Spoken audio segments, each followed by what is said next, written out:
ఆలయాలని అలా దించేస్తున్నారు. చారిత్రక నిర్మాణాలను సృష్టి చేస్తున్నారు.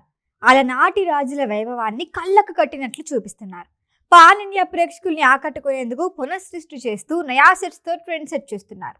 మహేష్ బాబు, ప్రభాస్, చరణ్ లాంటి స్టార్ హీరోల నుంచి యంగ్ హీరోలది ఇదే దారి.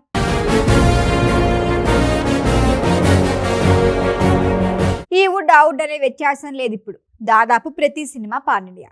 ఈ ట్రెండ్ కారణంగా విస్తృతి ఉన్న స్టోరీస్ పై కాన్సన్ట్రేట్ చేయటమే కాదు, అందుకు తగ్గ విజువల్ రూపొందించడంలోనూ తగ్గేదేలే అంటున్నారు మేకర్స్. స్టార్ హీరోల నుంచి యంగ్ హీరోల వరకు అందరి సినిమాలు భారీ హంగులతో తెరకెక్కిస్తున్నారు. ఆలయాలు, చారిత్రక కట్టడాల నుంచి కల్పిత కట్టడాల వరకు అద్భుతంగా సృష్టించేస్తున్నారు. అద్భుతమైన దృశ్యాలు కథను మరింత అందంగా చెప్పేందుకు సహకరిస్తాయని భావిస్తున్నారు నేటి దర్శక నిర్మాతలు. సినిమా చూస్తున్నంతసేపు ఆ ప్లేస్లో తాము నిజంగా ఉన్నామా అనిపించేలా లొకేషన్లు సెట్ చేసేస్తున్నారు. కోట్లు ఖర్చు పెట్టి భారీ భారీ సెట్లను రూపొందిస్తున్నారు. ఈ ట్రెండ్ ఎప్పటి నుంచో ఉన్నప్పటికీ రీసెంట్గా ఊపిచ్చింది మాత్రం దర్శకధీరుడు రాజమౌళి అని చెప్పాలి. బాహుబలి నుంచి సెట్ గురించి మరొకసారి స్పెషల్ డిస్కషన్ జరిగింది. సాధారణంగా రాజమౌళి సినిమా అంటే భారీ హంగులుంటాయి.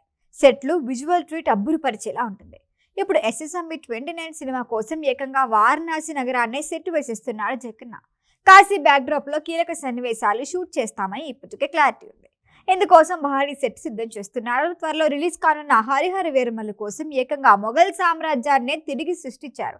కళాదర్శకుడు తోటతరణి నేతృత్వంలో పదుల సంఖ్యలో సెట్లు వేశారు. మెగాస్టార్ చిరంజీవి విశ్వంబర్ కోసం భారీ సెట్ వేసి ఆంజనేయుడి విగ్రహాన్ని ఏర్పాటు చేశారు. త్వరలో రిలీజ్ కానున్న హరిహర వీరమల్లు కోసం ఏకంగా మొఘల్ సామ్రాజ్యాన్నే తిరిగి సృష్టించారు. ఇక Prabhas horror movie Raja Saab cinema major part set లోనే సాగుతుందట. ఇందుకోసం 9 కోట్లు ఖర్చు చేసి మరీ హవేలీ సెట్ ప్రత్యేకంగా వేశారు.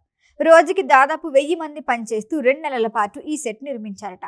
చిన్న ఊరు, పోలీస్ స్టేషన్, చర్చి సహా ఇలా చాలా సెట్లే వేశారు. అల్లు అర్జున్ అట్లీ కాంబోలో వస్తున్న సినిమా కోసం భారీగా సెట్లు నిర్మించే ప్లాన్ లో ఉన్నారు. కార్తిక్ దండు దర్శకత్వంలో నాగ చైతన్య చేస్తున్న సినిమా కోసం ఒక భారీ గుహ సెట్ నిర్మించారు. 2 నెలల పాటు 200 మంది గుహని తలపించేలా సెట్ ని హైదరాబాద్ లో వేశారు. కేవలం స్టార్ హీరోల సినిమాలు మాత్రమే కాదు, చిన్న చిత్రాలది ఇదే దారి.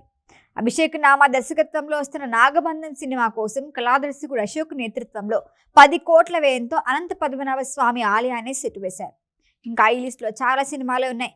ప్రేక్షకులు కథలో నేరుగా ఇన్వాల్వ్ అయ్యేలా చేయాలంటే ఈ మాత్రం కష్టపడాలి అంటున్నారు ప్రొడక్షన్ డిజైనర్లు అండ్ మేకర్స్. ఈ వీడియో కనుక మీకు నచ్చినట్టయితే లైక్ చేయండి, షేర్ చేయండి, సబ్స్క్రైబ్ చేయండి. అలాగే పక్కనే ఉన్న బెల్ ఐకాన్ని క్లిక్ చేయండి.